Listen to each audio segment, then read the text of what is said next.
Welcome to the For Love and Money podcast, the show where business and social purpose meet to inspire a movement for positive change. Here's your host, Carolyn Butler-Madden.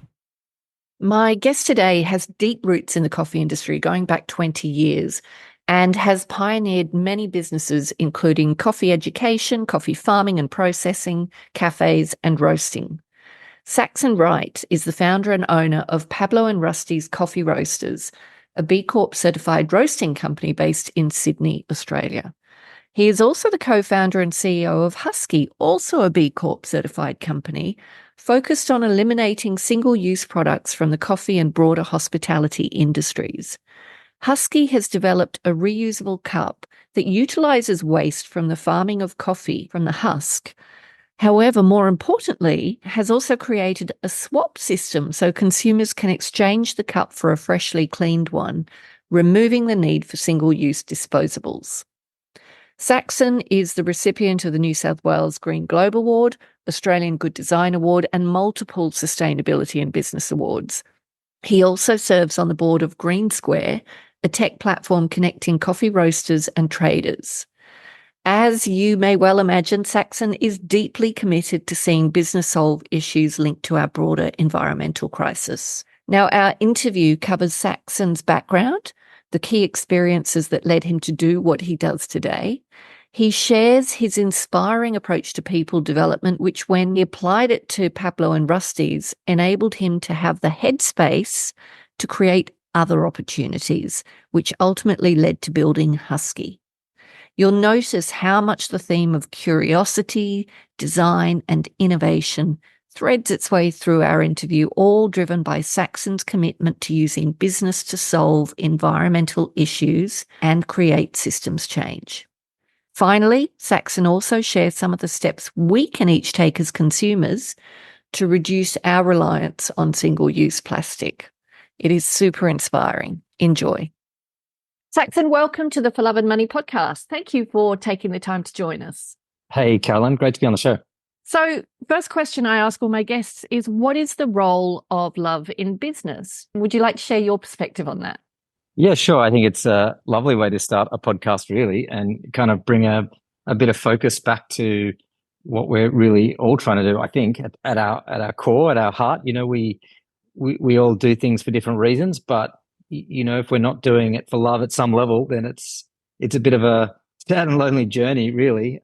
For me, I think when I think about something like love, which is maybe a little more abstract and a little hard to put your finger on it directly, I just think about things that are beyond ourselves. Like what's beyond us? What's in it that's not just about me, but about something that's either into the future, further away, whether it's the people we're with, working for, trying to serve, whether it's customers or, in our case, probably originally the stakeholders at farm that we wanted to do something for, or, I think everyone's got their version of it. But for us, it's just thinking beyond ourselves. There's something bigger than us here at play, and the level of impact and the kind of things we want to do and see in the world, kind of get boiled down to that thing that drives us. And, I guess that's the word that sums it up in a really lovely way. I think that is such a clear and simple way of thinking about what inspires love in us. It's something beyond us, isn't it? And even though it makes us feel good, it is about something or someone beyond us. So yeah, I really love the way you framed that. And without that, it becomes a bit of a chore, doesn't it? Or very self-serving. Yeah, I mean, the only other thing I might add to that is it's not necessarily about looking for something in return. I think love is the essence of something that you give, unconditionally. And, whilst in business we do want something back, I think there's an element that we just want to give out and not necessarily see something back. It's the goodwill that we push out from ourselves, that I think is part of that. So yeah, I think that's core. And if we're missing that, if we're only expecting something back for everything we do, then, I feel like we're missing something and it's a little empty. I love that perspective. And I think it really contrasts with not everyone in a world, but a world which is some parts of the world which are really sort of pushing us to think about what's in it for us, and also think about, why things have been removed from us. So I think that sense of looking beyond our needs and looking at others' needs is possibly what makes us human.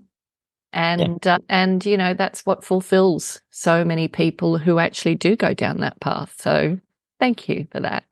Saxon, I'd love you to share. You've got a lot to share with us today. Pablo and Rusty's, your journey with Pablo and Rusty's, and now Huskee. But before we get into that, I'd love you to share your backstory and just share with us, I guess, the key milestones that brought you to do what you're doing today. Yeah, I think there's various points along the journey that you look back at and think that they were significant moments or transition points or things that led to something change in your trajectory. I started doing my own business when I was at university. I studied chemistry initially and then sports science. I had ambitions to be a doctor, but let that go. I actually sat the med exam, but ended up pulling out after I was accepted and decided to take a different path for a bunch of different reasons. But starting my own business at uni was really great, and that was really transformative in the sense that it was just a really purposeful sense of what I could deliver and feeling like I had value to give and the ability to take control of what I was doing and just even look at a really small scale. It was just a consulting business, a small personal consulting business doing fitness training and working with elite athletes. But it gave me really great perspective on how to work with people, how to run a small business and just get some runs on the board from that perspective. And so I thought that was really useful early part of my journey. That then led to a bunch of different things. I actually went traveling. I let go of that business, came back and worked at a corporate finance business, which was great. I actually loved that. I thought that was really fascinating. I learned a lot, having no experience or practical knowledge in finance whatsoever, but ended up becoming general manager of a boutique finance firm. And oh, wow, that was great. And that's quite a jump from fitness instructor and wannabe doctor. And yeah, look, I think in your early 20s, you're trying to work out who you are and what you want to do in the world. Brilliant. But was surrounded by great people and was really inspired by a couple of the directors and key people there that just gave me definitely a greater depth of business and a real sense that business can cause change in the world and in a good way. So even though it was, really bedded in finance and property were our kind of key focus areas, it just gave me a broader landscape of business, of people, how to operate professionally. And, we won some really key projects. And I think that gave me a sense of scale and the ability to think bigger than, some of the small things we were working on. So that was a really good experience. And then I guess after that, there was an opportunity and I started to think about coffee and a few other industries, and coffee opportunity came up and started to think about. What made you start thinking about coffee? Like. Oh, look, I'd actually been working at a coffee factory when I was at uni. So I had a little bit of experience. I'd learned a little bit of how to roast coffee. I'd sort of dabbled with blends and, I was sweeping floors, I was packing bags, I was doing, the very basic elements of that business. But again, good exposure. Any experience is useful to stack into your overall portfolio of capacity. Absolutely. Even if it's packing bags and, sure enough, that actually, came around as a, really valuable thing. And from there, it just was the coffee industry was interesting. It was really starting to kind of grow a little bit. The cafe scene was starting to bubble away. I was interested in cafes. I'd actually helped a few friends with their cafes. It was just a fascinating space. But there wasn't really much in the coffee side of things, in the roasting side of the industry. So in looking at a cafe, I was like, well, maybe there's opportunity to supply coffee to some of these cafes because, I was interested in a cafe, but I couldn't put my finger on what coffee I'd want. And so maybe there's other people that might be in the same boat looking for a really good coffee. So a group of us actually got together to set up a contract roasting facility. There's a few other people thinking the same way. And, this business idea was a great idea. We were all going to go in. We were going to, it's going to be 5 or 6 of us, I think, at the time. And just one by one. When was this, Saxon, and how old were you? Gosh, this is 2000s, really early 2000s. So I would have been mid to late 20s. Okay. And then they just each dropped out. So there was like, one by one, different reasons, couldn't commit, couldn't do it, couldn't make it work, etc. And I was the last one standing and I was like, well, I'm going to do it anyway. So I kicked it off. That was a contract business. And then 6 months or a year later, I'd started Pablo and Rusty's as a little side brand of that business and ran them separately, actually, as 2 different businesses. that kind of bubbled away, ended up setting up 1, 2, then 3, 4 cafes under that brand. And around that time, I then sold the first business I had, and then just started under Pablo and Rusty's. And so Pablo and Rusty's became not just a cafe brand, but also a wholesale brand and a roasting business, and kind of kept growing it. So it was the foundation of a long journey. I still own that business today. So it's 20 plus years now. Fantastic. And tell us a little bit about that business, Pablo and Rusty's. How big is it?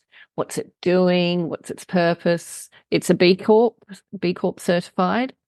Sure, yeah. So Pablo and Rusty is definitely an impact-driven business. I mean, that's something we all at the business love. I've actually got a CEO that runs it, so there's a full team. We've got a leadership team, and it's quite well structured now. There's about 50 people at the roasting business, cafe business, probably another 30 or 40, so close to 100 people all up. So it's a good sized business, but it's really just a business that wants to do something good in the world. Like we're unashamed about wanting to grow. We really love the idea of growing the business and making it bigger, but really off the back of that, we know we can do more.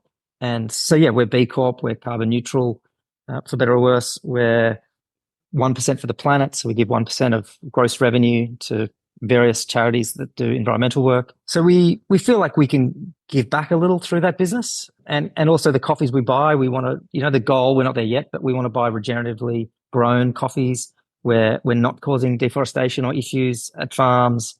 We want to work with and support farmers around the world. We work with some great women in coffee projects to support female growers in different countries where it's typically a male-dominated space, in farming in those countries where coffee is grown. So we have a range of different projects that we're partnering with all over the world, which is fascinating and fun and great to be part of. And so, yeah, it's very much a business that's trying to do good, but also trying to grow and trying to give people great coffee. Our goal is to get great coffee to people all over Australia, and where they can feel good about the coffee they're buying. And ideally, I think it tastes great. So it's a nice bonus. And tell me, did it start as the roasters or did it start as a cafe?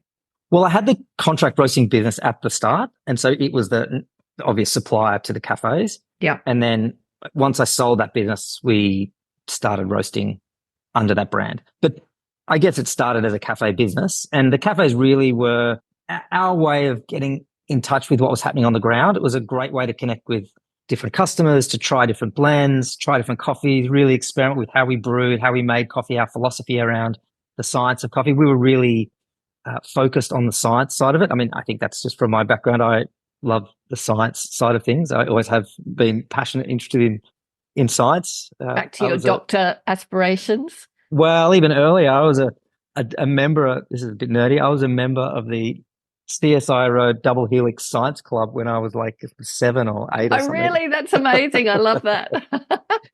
I used to get my little science kits and got in trouble at school for doing, let's just say, a little progressive experimentation in the science labs. Oh, wow. So you were a mad little scientist. Yeah. So I was just fascinated by, I think, the things you could do and make. And, when chemistry and science is really just looking at the ultra detail of matter. What is it? How do things interact? And funnily enough, coffee is really, it's a combination of biology, agronomy, chemistry, physics, all coming together. It's a beautiful synergy of all of those things. So, we think of coffee often as, the art of coffee, or, for me, that's really just a loose way of saying you don't really know what you're doing. Science is the ability to replicate and really understand what's going on, at a, atomic level, really. So, we zoom into that detail and use that to get a really high quality, repeatable outcome. And I guess that's been part of our success at P&R, is just to really understand and know how to drive results and produce the kind of flavors on a repeated basis that we're aiming for.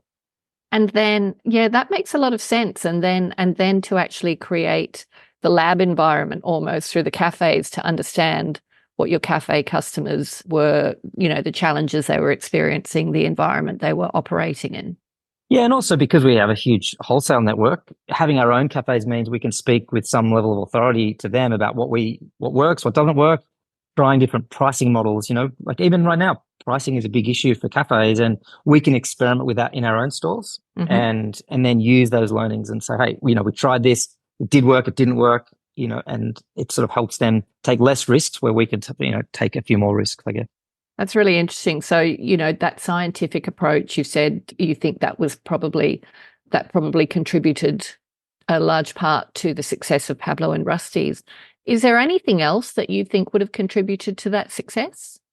I think fundamentally the unseen nature of a great culture. The team is amazing. Ultimately, the people that are there just love it. We've got a significant number of our staff that are over 10 years.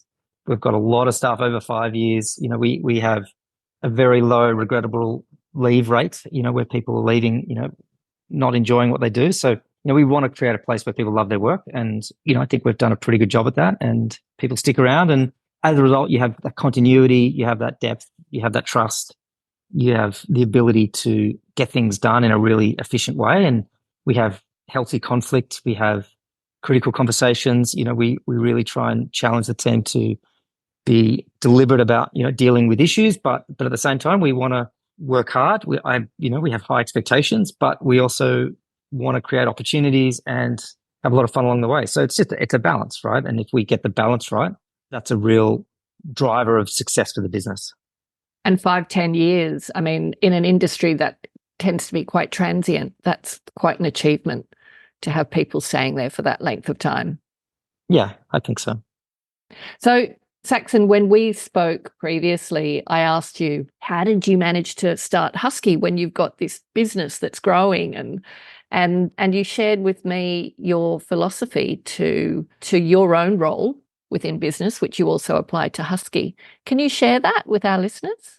Yeah, sure. I guess as an extension of my previous comment, one of the things is to really allow people to come through and to replace yourself, to find a way where people can actually continue to move forward and develop. And one of those things was my CEO, and he was coming through and actually he wasn't the CEO at the time, but really wanted to create space for him to extend his capacity and what he was able to do. And ironically, that meant firing myself and creating space for him to come along and take that role over. Certainly, there's no regrets in doing it. And what it did do, though, funnily enough, was actually create space for me to do other things and look at other opportunities and continue my own journey and to really push forward with what I could work on. And so I moved more into the creative side of the business, other ideas, the opportunities that surrounded us. And Huskee was interesting as I was spending more time with farms in different parts of the world. One of them was in Yunnan province, which is in southern China. Stunning part of the world, mountainous regions, beautiful rivers, probably not what you first think of when you think of China. It's down in the tropical region. It's just beautiful landscape. And there's quite a lot of coffee grown. And we set up a business, myself and a couple of others that were on the ground there, to process coffee there. And what we really want to do is work with some of the local farmers and villagers that had a few challenges. Firstly, getting their product to market, but also just creating a quality product. So we set about improving the quality of the coffee there, started exporting it, and started to really understand some of the challenges on the ground. And one of those was the waste and byproducts of coffee. And husk was this. I'm skipping through a lot, by the way. This actually took quite a few years, but anyway. One of the challenges we ended up coming across was waste husk that was piling up. It's a process where when you produce coffee, there's these cute little red beans. You take off the skin. There's the flesh underneath. You take that off. There's another layer. It's a fibrous shell layer that you have to mill off. That's the husk layer. And then the bean the seed underneath is the bean, the coffee that we then roast. In that processing, you take off the husk and it gets discarded and it piles up. And the problem with that, and this happens with coffee farms all over the world, the husk then piles up, and you can use some of it in compost. You can only use a certain amount to get the nitrogen carbon ratio right. But that pile of husk then just gets wet and molds, or you have to put it in compost, or you have to ship it away, you have to dump it. You have to do something with it, and it's just a real headache. And a lot of farmers are just really struggling, and any extra income is a good thing. And Huskee was kind of born out of this idea of what if we could create products with that husk. And so Huskee, husk plus coffee, that's how the genesis of the name is then this idea of let's do something with it. So we weren't really thinking about a business so much as just trying to do something with the husk. Firstly, to get rid of it at a low cost for the farmers. And then second of all, if we could create something with it, then great. That kind of paralleled with an idea at the cafe level where single-use cups was an issue. War on waste was a big thing. People were talking about this waste. And so we kind of merged this idea of, wouldn't it be cool to make something with the husk with maybe we could do something to solve the single-use cup problem at the same time. And so we, again, to skip a few steps, we made a cup out of husk, and it's a reusable cup, and it's a cup that's made using that waste husk. And we actually buy the husk from farmers now. So it's now an income stream for the farms we work with. It's a product that's not going to landfill or getting dumped. And it's using or creating the opportunity to use less single use in the cafes, wherever we provide it. And now a business that's in 80 countries around the world, and we've produced millions of them. So it's turned out to be a good little project. And a good little project. A good little. Can I just stop you? Because you've just taken us through this and made it sound so easy and so seamless. And I just want to understand what you did with the coffee husk. It sounds very scientist of you, Saxon, going back to your childhood roots of science and experimentation. Was anybody doing anything similar? Look, there were a few people doing things with like rice husk or a few other materials. We didn't have access to what they were doing or how they were doing it. So we really were on our own in that regard. And we needed to be, because coffee husk is different again. And so you have to really start from scratch with any natural material. You really have to understand it. The great thing about coffee husk is it's pretty much pure lignocellulose, which is quite a standard form of cellulose that you can work with. So and it's really high purity, which is fantastic. So in other words, there's almost no contaminants. Obviously, coming from a food product is great. I mean, we had to test it and ensure that's the case, but it's a very clean, pure substance. And when it comes straight out of the mill, when we catch it, it's a great substance to work with. It's dry, it's easy to break down, it's easy to mill. So it's actually a really unique product to work with. It's actually a great product. And so we had to work with that, but we still had to work at, what particle size and why, and what are we binding with, and how do we make that come together, and how do we press that. We use mechanical and chemical bonds to, under high pressure to create a new structure from that. So how do we, what equipment can we use? What's off the shelf equipment? What's specialist equipment? Who could work with us on this? Finding the suppliers and the partners. And one of the advantages being in China, there's a large manufacturing base in China. So obviously there's some depth in terms of manufacturing capacity and partnerships we could make. So finding people we could work with was relatively straightforward.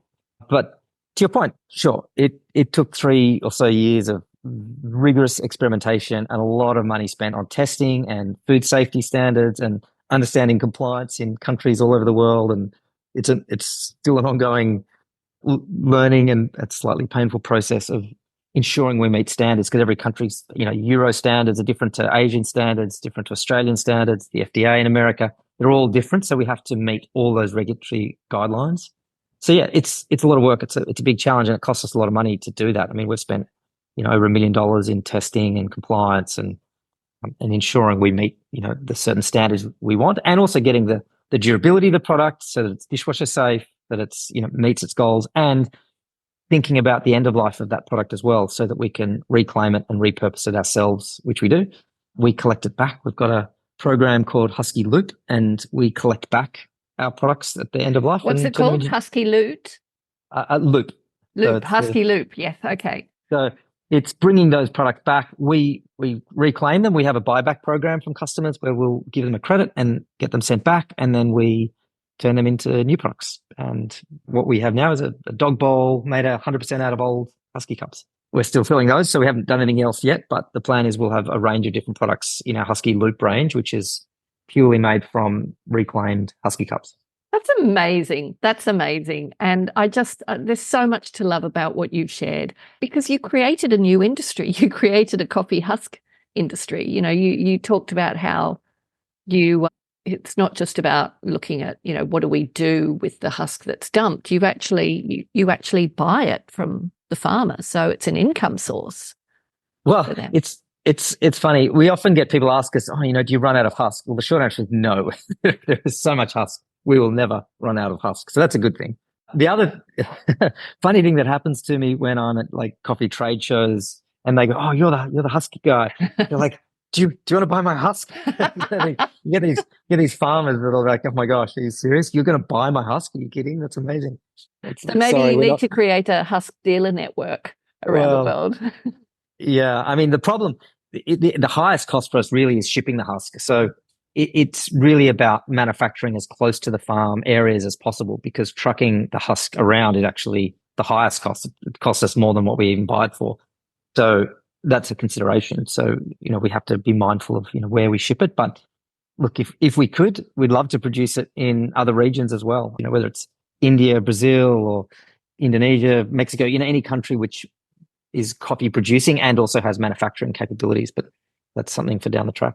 That's an amazing ambition, though. And I love that, you started with the challenge of looking at the waste, but then you added the other challenge or problem of, single-use plastic and how you might marry those two challenges together.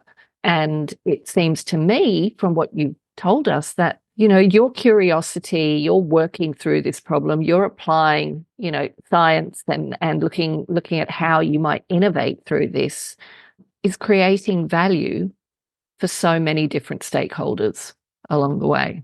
Yeah, I mean that's the goal. We're not perfect at it, and I think any product development has a cost. Whether it's freight and transport or other elements, packaging even. We're trying to get our packaging footprint down and local shipping. There's still a footprint to what we do, so we still try and be mindful about how we can solve for that. And we're setting ourselves bigger challenges going forward, especially as it relates to reducing people's dependence on single use, certainly in the cup space, but also other food packaging, and thinking about what can we do differently and how can we solve that. And perhaps our product that we've got now isn't the best for that. Maybe there's an even better way of doing that. So we're actually working on a pretty significant project right now where we won't even use coffee husk.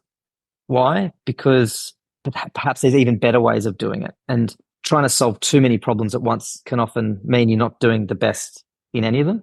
And don't get me wrong, I think the Husky, the core Husky product is great, and I think it does serve lots of great purposes. But as we set our eyes on bigger challenges, and as we've built the team, and I think we have the scale and scope to dream a little bigger, sometimes you get caught in the bottlenecks that you've got, and you have to rethink and go back to ground zero and go, okay, well, if we're starting from scratch trying to solve this problem, what would we do differently? And sometimes you have to cannibalize your own business. And so we're doing that as we speak. We're creating new products that actually will potentially impact the sale of Husky cups.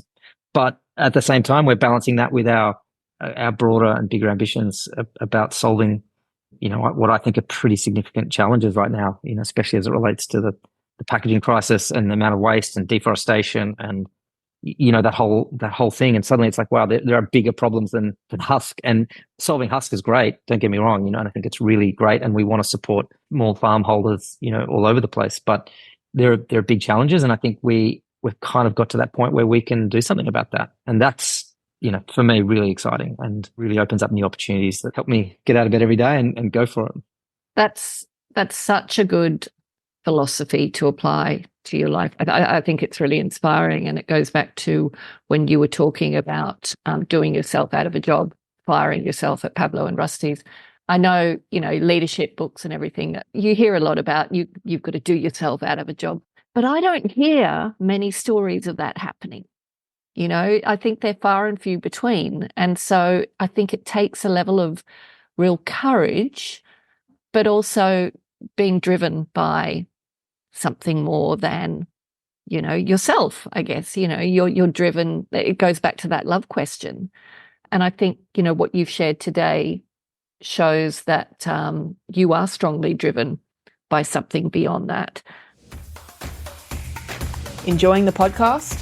If you're looking for more inspiration, head to our website, thecauseeffects.com.au, for more resources on how you can start using your business as a force for good. Or buy the For Love and Money book. Every copy sold allows us to protect 1 square metre of rainforest. Help us save 10,000 square metres by 2025. You shared with me as well, I think one of the things you were talking about was how do you solve the problem in food courts with single-use plastic. Can you share a bit of that?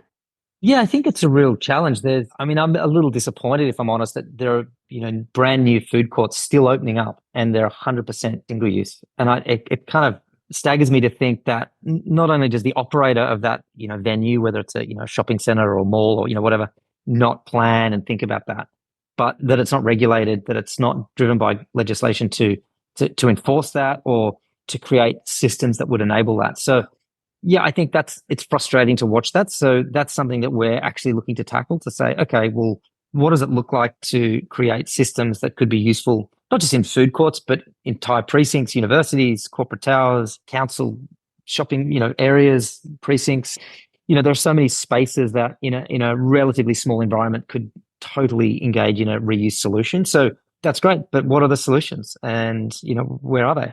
So we've kind of set it upon ourselves to build it and create it and to make it an option and to lobby government to say, yeah, you need to have something in place and to regulate that a little better. So yeah, I think what we're trying to do now is think about those areas and go, well, okay, if you're not doing it because you don't think it's possible or you think it's too hard, I guess what we want to do is make it easier and say, yeah, it can be done. We can show you how to do it. We can set the system in place and make it as easy for the operators, for the management of the whatever it is, the tower or the university or the precinct to participate, make it as low cost and impact for the individual users. But again, there's a cost for everything, and I think consumers need to be aware that participating in reuse does cost them something, maybe not money, but it might be the use of an app. It might be the requirement to go to a dedicated bin. It might require just a little bit of effort.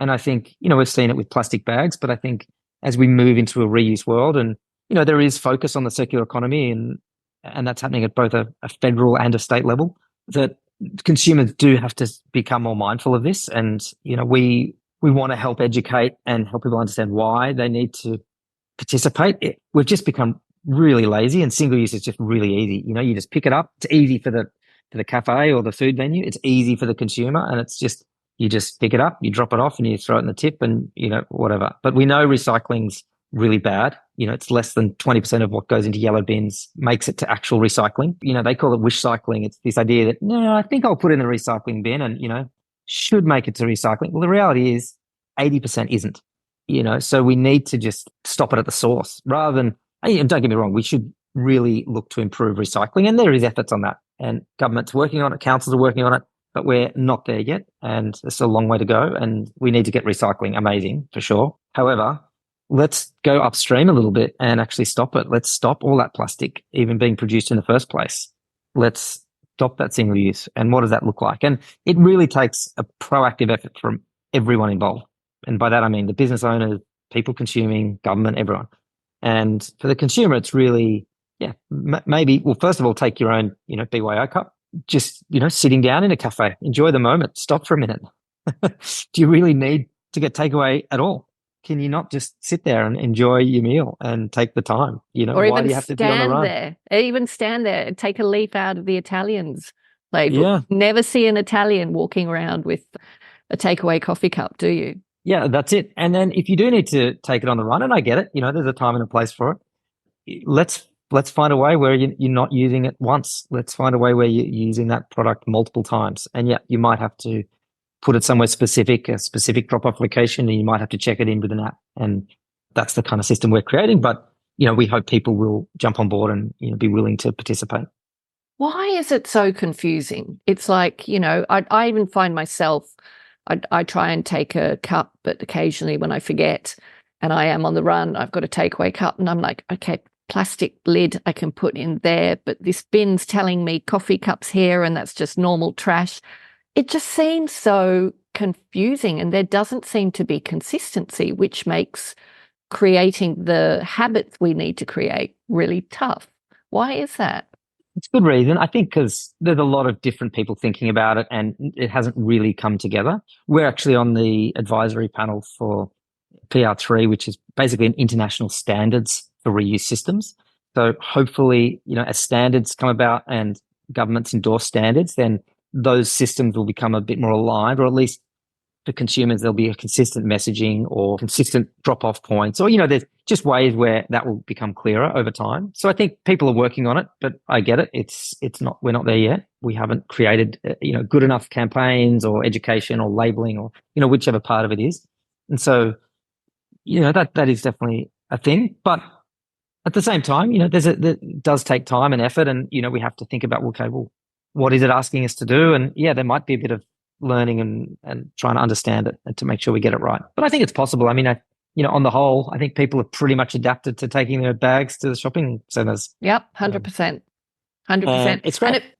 And I was just going to say, it feels like the pandemic actually took us back a few steps, because pre-pandemic, I would see so many people with their reusable coffee cups.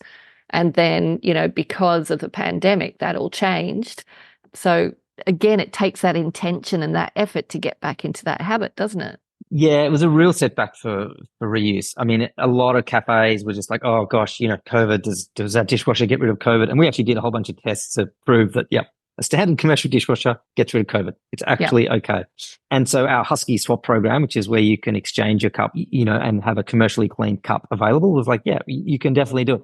But, it didn't change the sentiment. People were still nervous. I don't know. One of the things we're working with on government is to suggest that every cafe or food venue must have a reuse system of some kind, be it a cup library, be it an exchange system or anything. And whilst that's good in its own right, one of the best things about that being legislated is that it clearly communicates that this is safe. And I think that we need to just have everyone realize that this is actually the safest, the cleanest thing you can do. I mean, you sit down and, you'll have dinner at a dine-in restaurant using their cutlery and plate. I mean, it's the same thing. If a product's been commercially cleaned, then it's good to go. And it's the same for reuse and cups that are being provided by the venue. So there's no reason why we can't from a health point of view. But yeah, we are playing catch up after a huge setback. That hit us pretty hard at Huskee. That was like a real slowdown for us in a lot of areas. Interesting, our sales picked up overseas during that time, but yeah, domestically and in the cafe sector, we saw a huge drop off. Yeah, right. And so what are other ways? You talked about food courts and the problem there. What can people do? What can consumers do to, start to be part of the solution rather than the problem? Like, I think at an individual level is just to again, like the bag, take your reusable cup. I mean, that's one thing. Or if the place has a system, then use the system. If it has an exchange program, use that. If it has a borrow program, use that. Like if you did forget it, accept that people can't always take a cup with them. That's fine and that's fair. But a lot of cafes are offering things and will continue to do so. So look out for that. I think if your office, has a cafe downstairs or in the area, you ask the cafe to join an exchange system. A cafe that's part of an office tower is the perfect space to create and implement a system. There's a really easy way just to, if people are willing to get on board. I mean, we supply a whole bunch of offices, from the Qantas Tower, which, all Qantas's employees, and then there's like 3 or 4 cafes downstairs, and they can swap and exchange their cup, within the one building really easily. So there are programs like that just make that really simple. And then, again, just enjoy your coffee and dine in. It's a really nice way to have a cup of coffee, and it's a great way to spend time. I think we're just on the rush all the time. It's like someone else is already making the coffee for you. So, you're already saving a chunk of time, but there's no reason why you can't just enjoy it. Reclaim 5 minutes, 5 or 10 minutes of your time, and the benefits go beyond that single-use plastic. There's benefits to you as well. I feel like we skimmed over Huskee and its success, and I do want you to sort of give us a picture of what that looks like. You mentioned 80 countries, because the reason I want to do that, Saxon, is I believe that having a higher purpose in business is the single biggest driver of innovation that we see. I have guest after guest on this show, which proves that. And some of the innovations that are coming out are just amazing, like Huskee.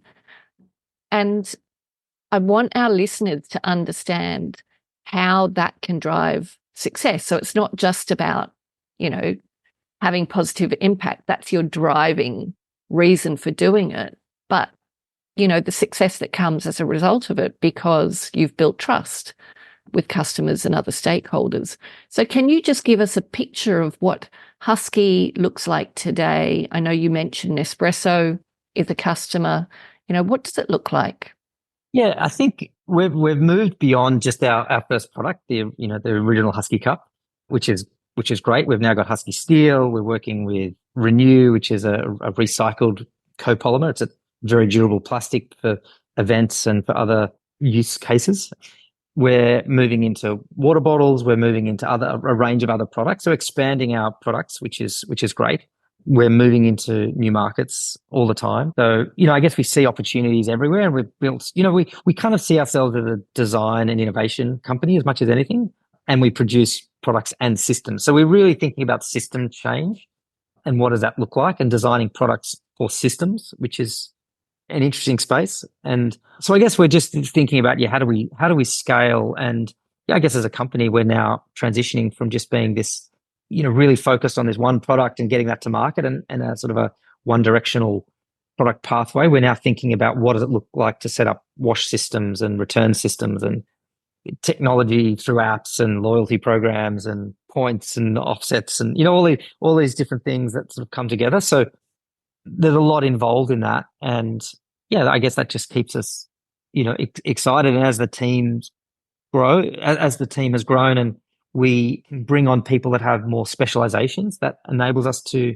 continue to grow. And I think it's that constant tooling up of our team and specialization in certain roles that gives us that capacity to go further and, both in our products and geography and trying to, build a business that can really scale. I mean, we're ambitious, but we're ambitious for outcomes, and in terms of what that looks like. So don't know if that answers your question perfectly, but no, I think it gives a picture of not just what Huskee is looking like now, but your ambitions for the future.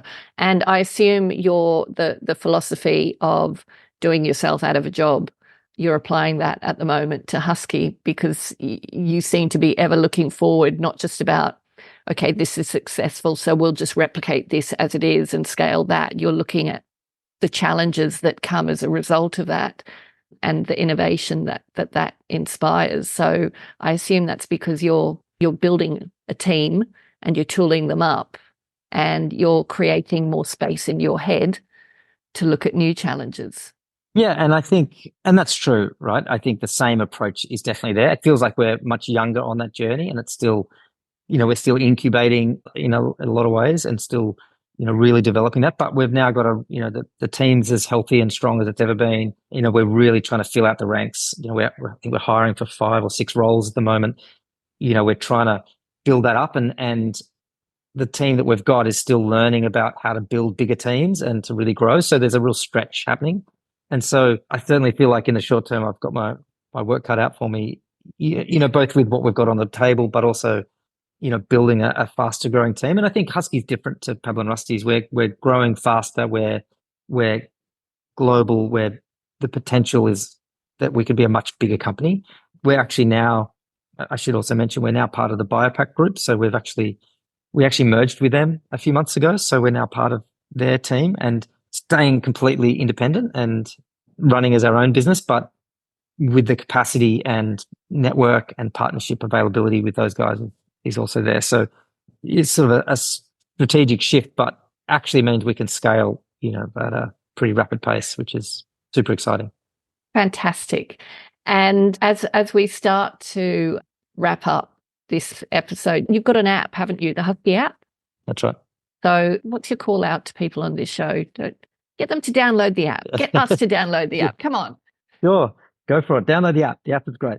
And the app basically just shows you, where are the locations doing the swap. So where can you go and take your Huskee cup that you have to own as part of this system? You have to own the cup. But we are launching a new program. Won't be out for a couple of months yet, but it's basically a program where you can just walk up to any place that's offering it and just borrow a cup and then drop it off at a nearby smart bin. But yeah, use the app, find a cup, and stop using single use. Get a mug. Beautiful. The designs are beautiful. I'm just looking. So huskee.co is the website. Yep. We'll include it in the show notes. HUSKEE. And the designs are absolutely beautiful. Download the app. Let's all do our little bit that we can. That's great. So, Saxon, I'd like to invite you to close out the show with your dream, Saxon's dream, like 5 years from now, 6 years from now, 2030.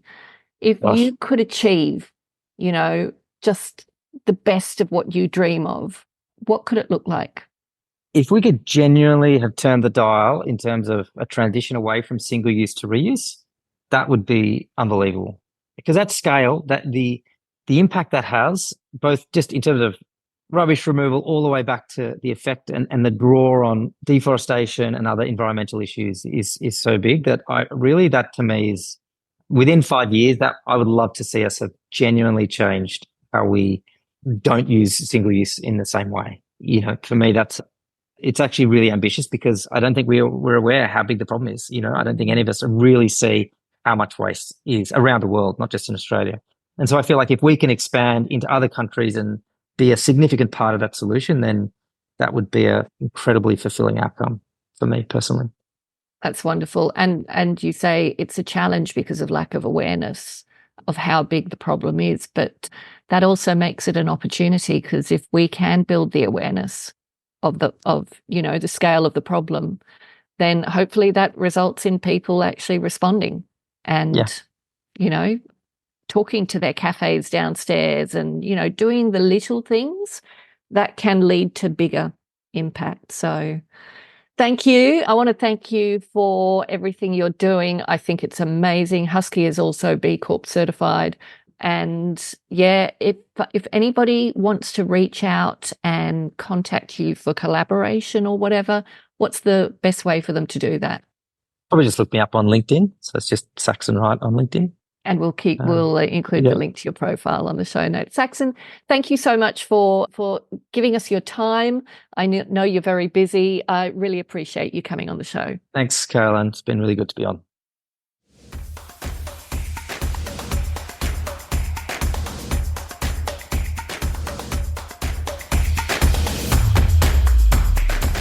Thanks for listening to this episode of the For Love and Money podcast.